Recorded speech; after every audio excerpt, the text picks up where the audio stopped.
Hello, I'm Freddy Hawk from Dominara MTG, and today I'm going to be playing a Pauper League with Gruul Ponza, one of my favorite decks in Pauper right now.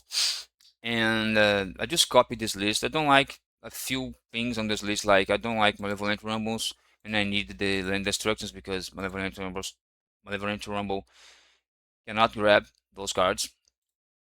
I think I like more the fourth copy of Altisor, and I think I like the fourth copy of Proposer or the fourth copy of Eldrazi Wide Growth, sorry. And I don't like this Gorilla Shaman on the sideboard. I like to play at least 3 Relic of Progenitus. But I just leave the list the way it is. Also, 2 Bonders, I think it's better, maybe. But this list is kind of a staple, and is making results. A lot of 5-0s. But I'm gonna be linking the deck list on the description on the pinned comment below. And now I'm gonna be showing you guys the opponents I'm gonna be facing that I faced on the league, that I just played the league already. And those were the opponents. You might see that you seen that I just hide the results because we're gonna be seeing the results right now on the gameplay. And now I'm just gonna be showing you guys the opponents that I face on the league before I show the matches, because I've recorded matches from the replays. So the replays up here on the top of the screen, you see that is not showing. It did not say that is a Pauper League, Pauper Challenge, or a one-to-one play on the tournament bracket. So just to show you guys, this was the league I played. I end up playing those opponents, and now I'm gonna be showing you the matches, and you're gonna be seeing that the first round is gonna be this opponent, the second round this, the third this, and so on. So now let's go to the gameplay and see all the matches. The first round from the Pauper League, and I'm pretty sure we're gonna mulligan this hand. Yeah, I'm mulligan this hand. This is not a very good hand, but it's fine. We are playing against a mirror match, which is bad because opponent's gonna play. Now I'm gonna lose our land, unfortunate. But anyway, we don't have any land destruction, and we just got a forest that I think that was the correct choose. Okay, we lost our land again. This is really bad. I don't think we have a chance to win this game anymore. Opponent has 3 cards in hand. If opponent doesn't have any,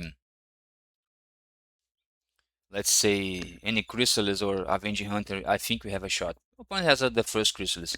I have my own, so I'm gonna keep going.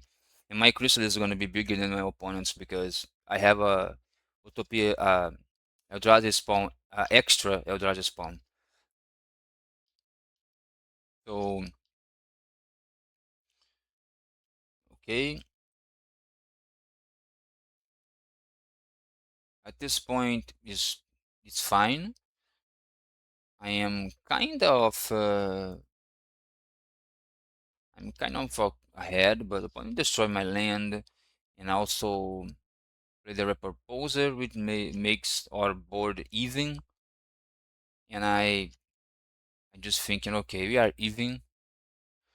I have a land, and my opponent had two cards in hand. I have another land, so I'm just gonna pass and see what my opponent does. We can still draw something strong and make the game for our side, but our opponent cast a second Chrysalis, and I just concede because at this point my opponent is gonna start attacking with one of the Chrysalis, and we are going to be pretty much behind him. My opponent still has 2 cards in hand, so let's go to the game 2. Okay, game 2, and I did not start the boarded because I didn't have anything to bring. Maybe Suplex is good against Arbor Elf on the early game, but I don't think that's necessary. We have a, I don't know why I kept this hand. I think it was a okay keep because I have a lot of, I think here I didn't misplay. On turn 2, I didn't misplay. I should have General's Hand to the the tapped land to make red, but that's the problem is my opponent just land destruction on my green and red land, and gonna be would be just useless to discard my ants. But I just gonna do this now. But I think it is a mistake. But I have a land destruction here. It's fine. It is shaping up. But I have a 5 mana and I don't have even a 5. It's okay now. It's we are strong here. I think this was a mistake. I guess I should have a no. I not a mistake at all. But because we need to spread those enchantments because our opponent is playing land destructions, obviously. But next turn we're gonna have a boarding party or another outsword. I think I'm gonna be another outsword here because I have 6 mana. For me, it's more important to. I should have kept that Eldrazi token, I guess. Opponent just concedes. Here, my opponent just tastes from his own medicine because on the game one he just destroyed my lands. I just destroyed one of his lands, and then he just uh, become kind of screwed. But this was the game two. Let's go to the game three. Okay, game three. Opponents on the play. This is really bad because we are playing against Ponza. Opponents moved to 6. We kept 7, but our hand is kinda strange. We're gonna be Arbor Elfing here. We don't have any land destruction. Opponent is gonna play a Chrysalis here. No land destruction. Okay, we keep no land destructions to be seen.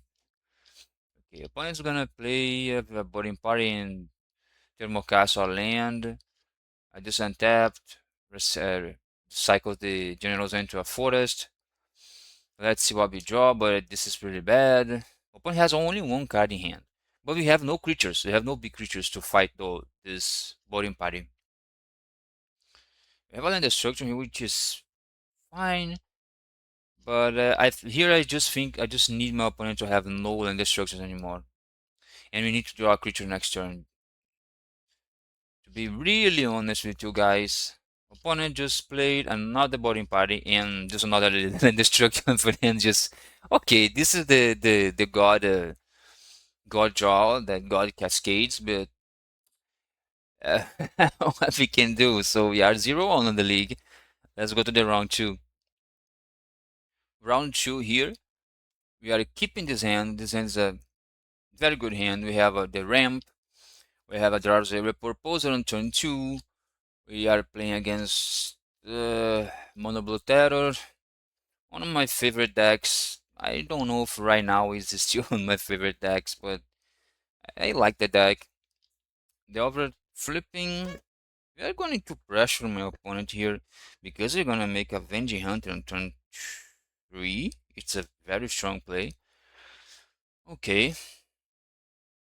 We take 3. Opponent's gonna play a land, of course, and play another Delver. This is Avenging Hunter. I don't care about my opponent stealing my initiative, but I should have Wise Grove my forest. I think I was kind of afraid. I think I was kind of afraid of boomerang on my forest, but I don't think that was a concern to be had. But it's okay. Opponent just flip on a brainstorm. Attack for 6. We are under pressure here. 3-turn clock is a hell of a pressure. I'm gonna find a island, but I just don't care. Now we're going to attack for 8. We're gonna land destruction on our opponent, which is I don't know, but we're gonna grow the Eldrazi Proposer in case of opponent's gonna brainstorm. Gonna do something else. No. Tough Scour, I don't know. Maybe opponent's gonna play a Serpent or 2. I found the boarding party. We're just going to the destruction. Opponent's gonna another Tough Scour. We're gonna find another red land. It's unnecessary, but we have it, so we take it.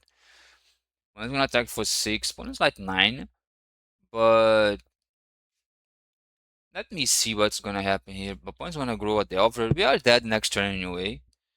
We need to win. Now opponent's gonna have Terror and Serpent. Why this is? I don't know. Let's see. First, we're gonna play the boarding party, and we're gonna play Avenging Hunter. Opponent's gonna go. We're gonna go to trap. Opponent's gonna go to 4. The opponent can block only 2 creatures. The 6 and the 5 trample on and take 5 and die. So this Avenging Hunter on the boarding party was key. Not key, but yeah, it was key because if it was anything else that cannot do damage, we could attack with everybody, but opponent would have 9 life, so my opponent could takes 5 and just kill us on the backswing. So this was the game 1. Let's go to the game 2. Okay, the sideboard wise for game 2 was we took out the Bounders, that's a slow card against a deck that is fast, and the Structural Distortion because it's also a slow card against a deck that is fast. And we just brought in 2 Relic of Progenitors, and this is the sideboard. Opponents when I play, we have a pretty bad hand that we mulligan and we found the Relic of Progenitors. We're gonna have a first one Relic because I don't wanna get countered, which is good. But what we see here is a game of patience, I believe. I just resolved my wide growth. It's not that important. I guess only for to resolve some boring parties and annoy the outsource because you know opponent's gonna be pretty fast here. It's gonna be a 31 and not gonna be cracking the relics yet, so it's fine. And I think we're gonna end destruction. Yeah, we could. Yeah, we will. One is gonna counter spell. It's fine. We're gonna get another card from his graveyard, and now opponent's gonna mill something, I guess. Okay, mill fine, but now we need to crack because I don't want to see a terror right now. We have a Chrysalis, but we cannot play the Chrysalis, but it's fine. We're gonna have 2 Chrysalis. This is really good. Okay, okay, it's fine.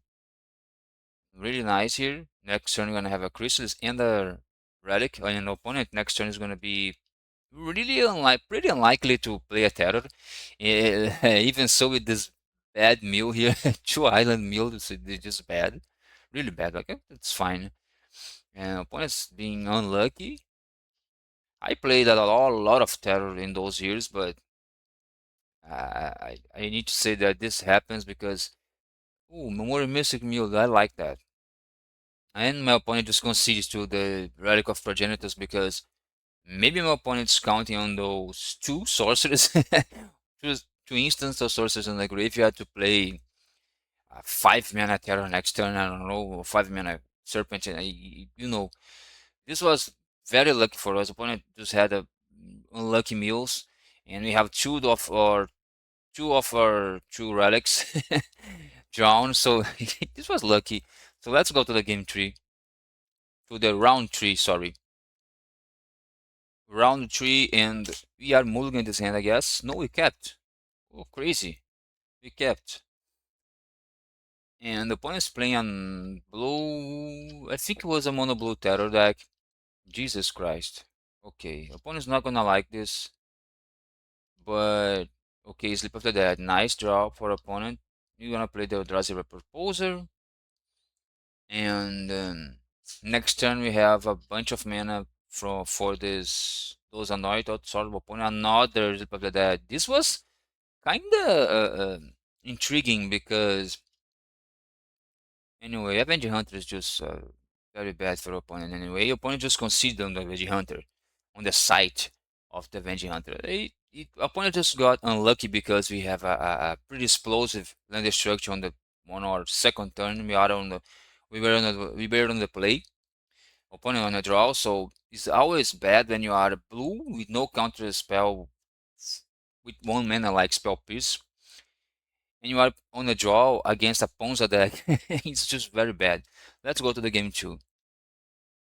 Okay, sideboard-wise, this time against Mono Blue Terror, I decided to take out the 2 structural destroyers and bring the 2 relics, and I just leave the Bonder's Ornament in the deck. So let's try this different deck and different sideboard-wise and see how it does. And sometimes I think this is a good matchup, very good matchup for Ponza, but sometimes I think it is bad because Sleep After Death is a hell of a card. And I just believe that it is very controversial of an opinion that I have. It is, if something is needed to be banned on Mono Blue Terror, I think it is the Sleep of the Dead. Oh, Crystal is on turn 2. This is, that's, I think it's fine. Let's see what my opponent does. I just flip the Delver. He flipped on the Lorem Revealed. Okay, Brainstorm. Lorem Revealed, I guess. No, you just don't need to do Lorem Revealed now. I know. But we have a General's End. I just made mistakes, mistakes after mistakes here. This is the first mistake. I just tried to Malevolent Rumble. Now, I don't have mana. I have mana. I'm sorry, I don't have mana to play either the Ant or the Boarding Party. What I needed to do here is Boarding Party, because we're gonna find another spell. My opponent would counter the Boarding Party maybe, or even the other card. It could be Avenging Hunter. It's way better to counter, or even a Chrysalis. But I just decided to play the Malevolent Rumble, and if my opponent counters that, I just have a Land Destruction. That is not that hot right now. It's not very good. Not very good. So this was a mistake. We should have played the Boarding Party. That was the correct play here. And unfortunately, opponent's going to have, I guess, a swarm of serpents, and I don't have much to do to defend. And here, now, again, man, just go for the General's End or Boarding Party, right? Oh, now I go to the Boarding Party. Fine. And we find another whatever. Also, we drew the Boarding Party.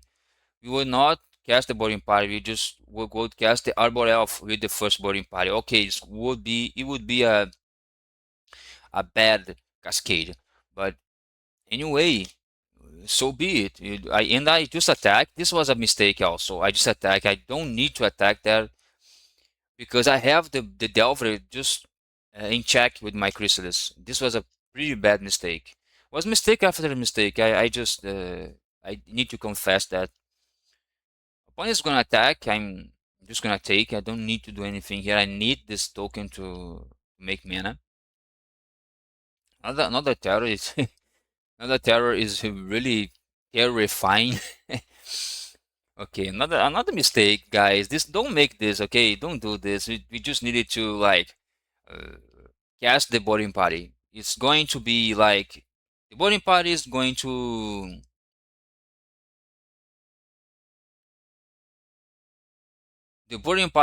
be better here because we can trade with the serpents at some point, and my opponent don't have mana to recast those Sleep of the Dead if my opponent find one. So I think that was a misplay. Also, no, I don't think it was a misplay. I'm pretty sure it was a misplay, and I think it was a miscounting because now I, of course, opponent's gonna counter. Jesus Christ, opponent's gonna Tough Scour. He loses the end, but now I can untap this and have 2, 3, 4, and 5 mana. I don't have 6 mana to play any of those, right? And I just needed to play to get 5, 6 here. Boarding Party, okay. See what I would have on the Cascade, then untap this and play like Arbor Elf, and I think it should be way better play. Now I just decide, I just as you can see, I just realized that I don't have enough mana to Boarding Party. That's what happens when you don't count on mana that much. Okay, I just need to play that board off. Why? I just didn't even need to tap my board off that. But that's fine. That's a mistake, but another attack, really massive attack here. And now I have a lot of mana to... If I found another Chrysalis, it's going to be bad for my opponent. And now, look what I'm going to do here, guys. Now I'm gonna boarding party, yeah, but my opponent's I'm gonna found a bounders, which is now it's kind of bad, and the boarding party is gonna be countered. So, okay, opponent found the second counter spell. It's kind of lucky with 20 cards deep, but it's also okay. Now I just want to guarantee my opponent doesn't kill me with Sleep of the Dead plus land plus Sleep of the Dead, because I need 2 creatures to block those serpents. I'm gonna champ one, and you know, and also I'm going to champ with the Arbor Elf and untap my forest, then untap with the Arbor Elf after blocking to draw a card with the boundaries, just to draw, and you know, when it does not have the Sleep of the Dead, but it has a mana. Now it's getting risky. Now I think we should double block. And I did this wrong. This was wrong as heck. This here is another mistake. I should have double blocked not the cryptic. I should double block the terror, because if my opponent wants to kill my Chrysalis, it would have let leave my elf. So another mistake. Another mistake. Super bad mistake, this one. My opponent doesn't play with the boomerang or vapor snags or snaps. I think my opponent plays only with DIMIR inferiors. I just draw a card and nod land destruction. At this point, land destructions are really nothing. Okay. I would not have my Chrysalis, but my opponent's would have only one terror and one cryptic serpent. So now opponent might have another counter spell. I just draw land destructions which are pretty bad. We just played our ant. Opponent might have something here, but I don't know. I can block 3 of the creatures, but my opponent can have a Demon Inferior or a Sleep of the Dead. Opponent having 4 mana, deep analysis is not good, because opponent now you could have a he could even have the Sleep of the Dead yet. But now I just block correctly. We're gonna lose. Opponent's gonna lose 2 creatures, and we're gonna lose only 1 creature. No, only 2 creatures. Okay. We're gonna untap just to gain life, which is good. Obviously, we need to do that. But the opponent is gonna have a mental note and no more pressure. This might be coming to our side, but I don't. I just have only those land destructions which are not good. Maybe if opponent finds Sleep of the Dead now, it's gonna be really bad. And opponent's trying to find something.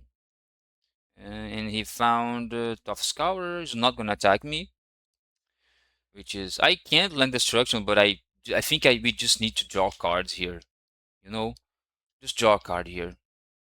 I just decided to land destruction again. I tap my creature to draw a card now, which is really bad. We just pass to our opponent. We just pass with the elf untapped, because now my opponent needs opponent don't have the Sleep of the Dead in the graveyard yet. But if he found Sleep of the Dead and he has the 4th mana, we are dead. No, now, no, not even the 4th mana. He can just mill the Sleep of the Dead with 1 mill spell and just cast from the graveyard, and we are dead. Not dead because we are a 7, but you understand. I don't think this was correct. Okay, we just needed to pass with the elf open. I think the only reason to do this on my turn is to draw a Thermocast or a Eldrazi Reproposer, which is fine, it's good, but I think it was better to pass to my opponent, you know. Just in my opinion now, seeing the not now but at the moment, opponent found this ability that and another serpent. This is bad. This is really bad. We're gonna play this Avenging Hunter and we draw a land, which is bad.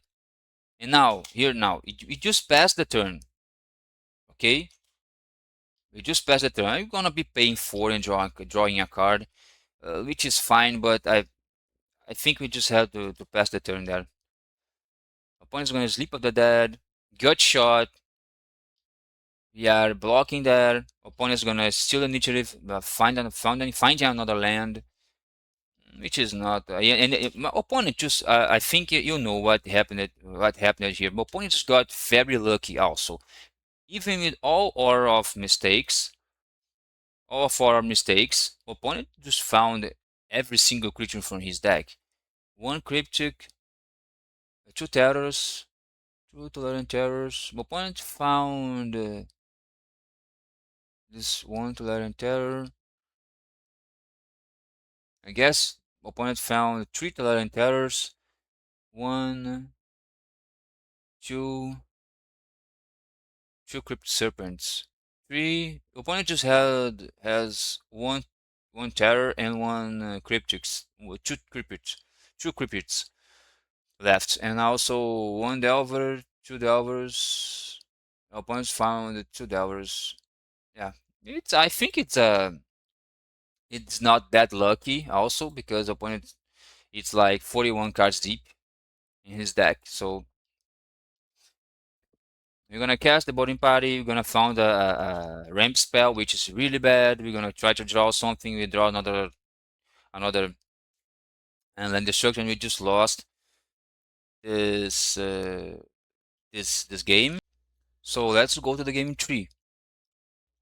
Okay, game 3 and the sideboard wise was the same. And I think we kept this hand. We are on the play. We have our elf and 2 indestructions, which might be very helpful being on the play against mono blue terror that doesn't play that much lands. Opponent having nothing on turn 1 is pretty good. No delvers is nice. Also we drew the mountain, which is also very good.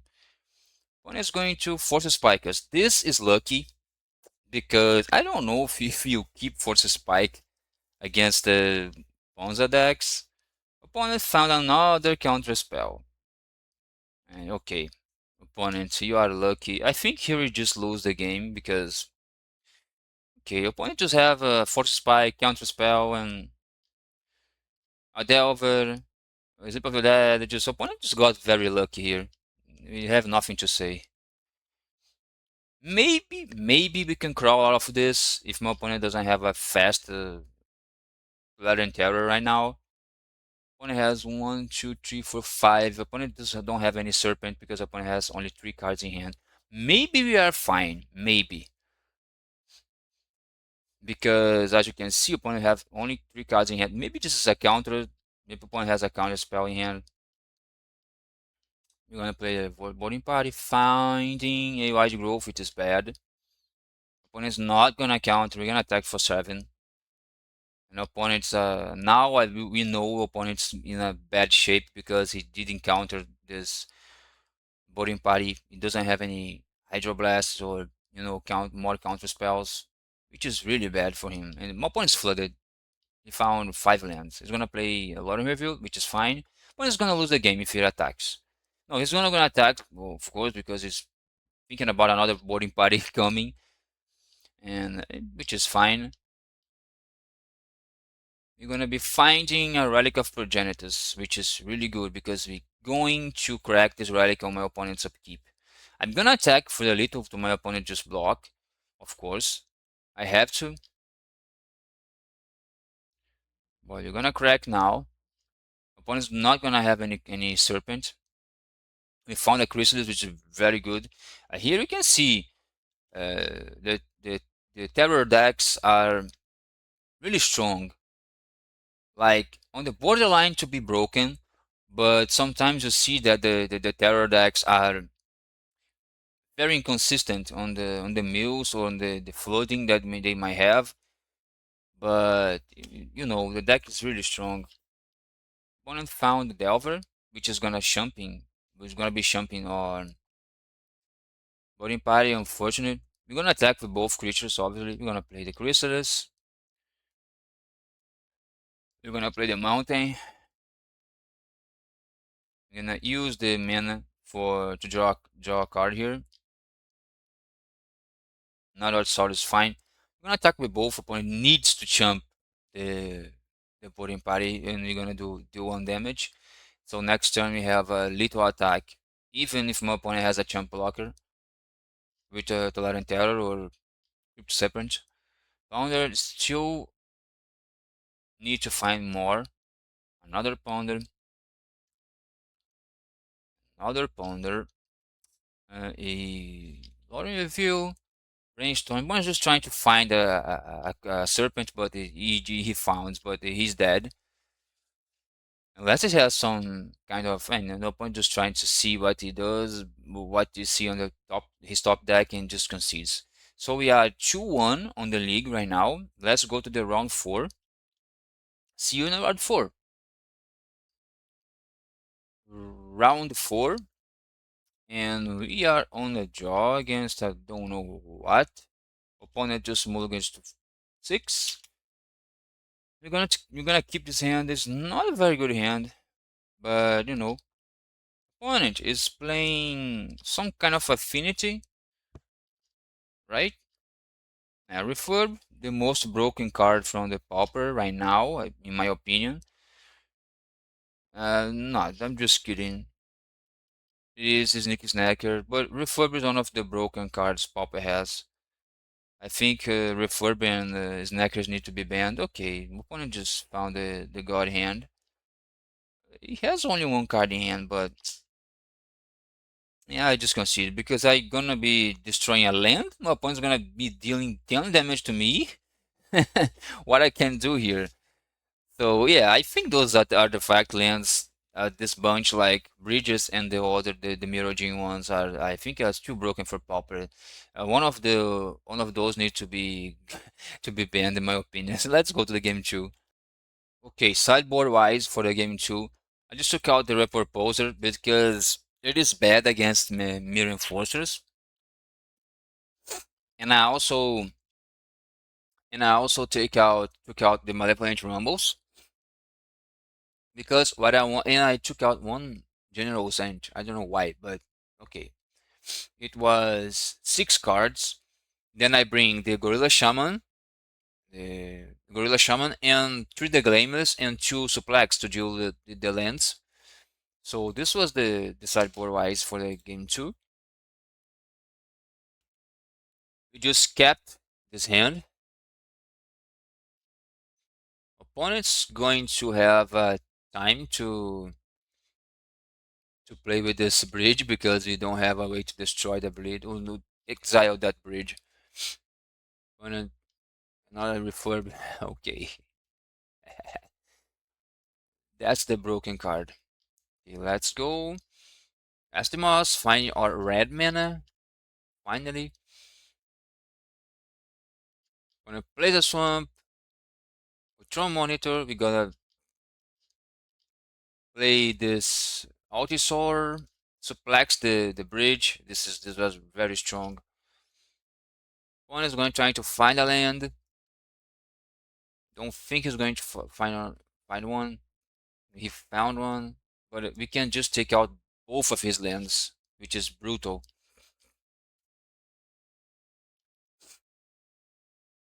And I'm not attacking because my opponent can double block, and I end up with no threats. Now I'm gonna be attacking. I think I'm gonna be boarding party. I think it's boarding party. Yeah, Gorilla Shaman opponent just concedes.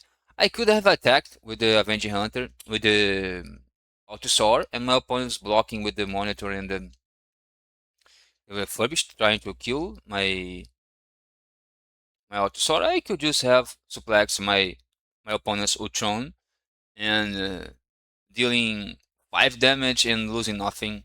Just a 2-for-1 here and a 5 damage trampling. So let's go to the game 3. This time the sideboard wise was I was taking out one Avenging Hunter instead of the General's Ant because I felt like on a draw Avenging Hunter is way worse against those flyers, and my General's Ant is really, way better. And this was the consideration. So I guess I'm not gonna keep this hand, and I can't keep that hand either. Net this one also, so I move on to four, and I just lost. You know that you can't win against a deck that plays a lot of draw spells and refurbished familiars when you have four cards. It's just quite impossible. When I would have my this boarding party next turn if my opponent didn't have this refurb. This refurb might have our opponent winning this matchup because now we can take out there, but it's fine. Gorilla Shaman cannot destroy creatures, but they can destroy lands, and we're going to destroy on the end step right now. Finding everything like lands, cryogens, refurbs, ultron monitors, which is kind of a almost perfect draw. Okay, opponent found a offcast. Okay, we are just doing nothing here, taking damage, and we have a lot of mana. I'm going to destroy the cryogen relic on the end step here because I just don't want my opponent to sacrifice that to a draw spell. I have a Chrysalis. I have a Chrysalis, which is very strong in this position. It's game winning if my opponent doesn't have a cast down. I'm going to attack because we cannot block with those creatures and we don't need the mana for the Arbor Elf, so just attack. And opponent is going to have a cast down, obviously the perfect answer. The perfect answer. Okay, that's fine. And this way we're gonna lose. Of course, we don't have anything. We draw land, and we have 3 damage to attack with. And if Gorilla Shaman could destroy creatures, the opponent would have nothing on the board, but that's fine.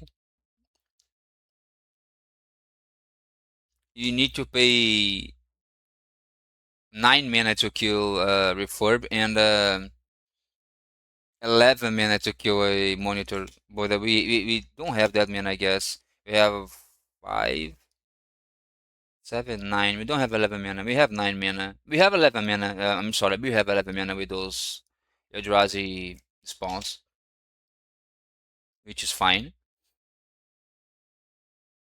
But we cannot destroy artifact creatures with the Gorilla Shaman. So we're gonna lose the unfortunate. We draw the Altosaur. We need to hit something like a Chrysalis on the Cascade because we need to block the Monitor and the Refurbish and still have something. There we go. I don't know why I'm taking too long to pay this cost. And we found Asdemos, which is GG. I can't do anything. I'm gonna take 5 damage. And so this was the round 4. We are 2-2 on the league. Now we need to win the next match to pay for the league. And we made it to 3-2. So let's go to the last round. The last round, and I think this was a mulligan hand. No, this is a good hand. I'm sorry. Yeah, we are playing against Azorius Familiars. I don't think that this matchup is good or bad. I think it is a even matchup, maybe. But we play Land Destruction. It might have might made this matchup easy sometimes. Sometimes on a play because opponent plays negates, and after sideboard some of those familiars plays 4 negates. So my opponent is having a hard time here to deal with the land destructions. Opponent just lost 2 lands already. It's very bad. I'm gonna play a boarding party because I need to speed up this damage, I think. No, I just played Avenging Hunter. I think this was a mistake. I think we should have played the boarding party, but opponent concedes anyway. Like I said, this is an even matchup if you don't find the land destructions on the right time, which is the early game. You need to uh, destroy your opponent's lands, especially the blue mana. But the thing is, you cannot be only destroying lands. You need to destroy like 2 lands and play Avenging Hunter or a boarding party or a Chrysalis. But if that doesn't happen, opponent's gonna turn the tide and is gonna be winning the game on the mid to late game because this deck plays some reasonable number of lands.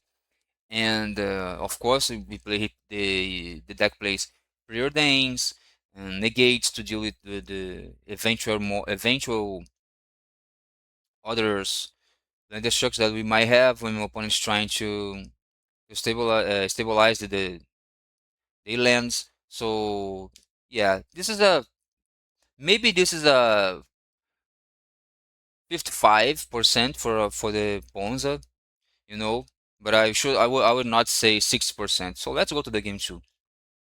For the game two, the sideboard wise was we took out the Malevolent Rumbles because I don't want to be milling my land destructions, like I said before. So I just played the relics, I guess, was siding out the rumbles and bring the 2 relics. I think that was the only sideboard I did. I don't think it was for sure. We just mulligan into 6, trying to find a nice and we have the land destruction here, which is strong, like I said.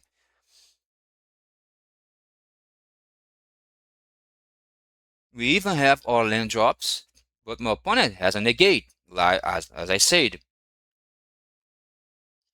And this can be pretty bad because now we have a Chrysalis, opponent's not gonna counter, but this deck plays a lot of ways to deal with the big creatures. The opponent might just bounce the creature with snap.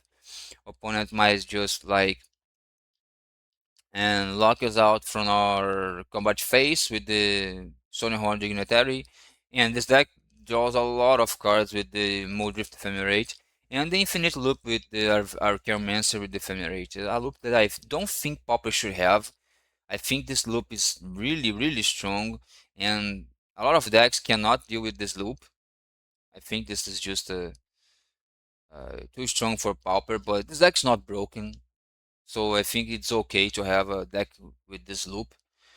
I just think the loop is not healthy for Pauper, but it's not broken. Okay, exclude on this Avenging Hunter is kind of game winning because now opponent's going to find more lands. You can bet on it. It's trying to attack because it's not gonna jump. Opponent losing some card, and I just drawing lands, which is bad. This deck plays 17 lands, and we drew 5 lands already. We only have 12 lands in 48 cards. 12 lands in 48 cards is really a really low number. We should not draw more lands here. Okay, we found a move over Astimos. Opponents just Seagate Oracling. Let's see what my opponent does. Okay, attacking. He's gonna chump, I guess. Oh, no, opponent did not need to chump right now. You found another land. This is just ridiculous. The typical game 2 after winning the game 1. Sometimes the game just comes like the worst way possible for you. You win the game 1, you just won the game 1 and just step in the game 2 and you have a pretty bad game. Your opponent just found every answer your opponent could find. And this is kind of strange. Sometimes this is happening because, of course, it's not all the time because it would be like robbery. It would be like stacking, but this is not what happens. Opponent is gonna okay. Opponent could have taken that, but snap his own Seagate Oracle. Okay. And Meeting of Minds, I believe. Yeah, Meeting of Minds. I like this card. So a lot of people say this card is weak, or the weakest card, the weakest card on the Familiars deck, but I don't think so. I think this card is nice. Seagate Oracle, opponents still have something like Snap. Maybe trying to find Snap, another Snap. Or Seagate Oracle. Okay, opponent can survive, but yeah, what if we had a Hydra here? But this deck doesn't play Hydra because you play Cascades. Okay. Just attack, then we need to attack. Opponent's gonna survive at 1 or 2 life. No, he's gonna jump. No. Yeah, he's gonna jump like this. He's gonna take 3. He's gonna have another Medium of Minds. Okay, nice. This is why this card is very good. Convoke, instant speed, costing 1 less is pretty nice. In this deck it runs okay. Now we lose the game because you know what's gonna happen. Opponent's gonna have a snap with a lot of mana, a lot of cards in hand, like infinite loop with you know what's gonna happen. Then we concede. We don't need to see this. So let's go to the game 3. Game 3 and the sideboard was the same. And we mulligan that hand. We have a pretty fast hand here. This is a typical Gruul ramp aggro strategy hand, you know, and not a Gruul Ponza strategy hand, but we are playing. We are not refusing to play those cards. We want to play. If we found a boarding party at some point here is okay. This is not bad because we can still play this, and then we can still play the boarding party next turn if we find a land. But my opponent is gonna take 6 next turn, which is a big number. Maybe we found a Chrysalis. If we found a Chrysalis, my opponent's in trouble. Opponent's trying to find no opponent's okay, Chrysalis. Ugh. Okay, that's fine. Taking 6. It's a lot of damage. Also, Chrysalis. In boarding party next turn. We are threatening little next turn. Very much little. Because Chrysalis 4 plus 6, 10 plus 6, 16. And opponent's just gonna be needing. I don't know why opponent's gonna be doing this. You're gonna see right now. Because let's see what we found on the Cascade. I don't remember. Let's see. Okay, we found a Relic of Progenitus. At this point right here, opponent needs to block the boarding party, right? Because if he blocks anyone else, the boarding party just goes like. If my opponent blocks the Riding Chrysalis, the opponent takes 11, 12. Opponent blocks the Helldracher Proposal is even worse. Opponent that takes 13. So opponent needs to block the boarding party to stay alive at with 1 life, and we stay with all of our board, which is pretty bad for opponent. This is why the Gruul ramp aggro is still good against this deck, and Ponza is nice, but the Gruul aggro can be really fast. And this was the league, guys. I will show you all the matches, and again on the league, right here, you'll see again the opponents that we had. Those are all the opponents. When we ended up we ended up 3-2 on the league. And it was a nice league. I like the list. I'm gonna be trying some leagues with other decks. I need to farm some ticks, some play points. So this was the video. I'm counting you guys to see, to watch, to stay with me on the next one. So until the next one, bye.